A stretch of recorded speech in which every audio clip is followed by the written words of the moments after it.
بسم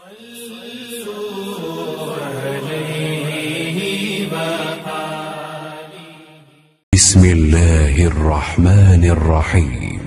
صحیح بخاری حدیث نمبر 912۔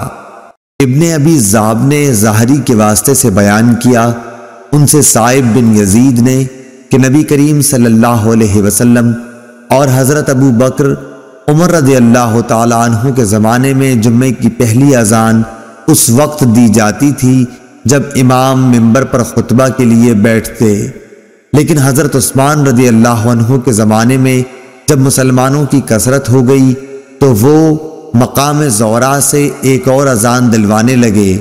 ابو عبداللہ امام بخاری رحمۃ اللہ علیہ فرماتے ہیں کہ زورا مدینے کے بازار میں ایک جگہ ہے۔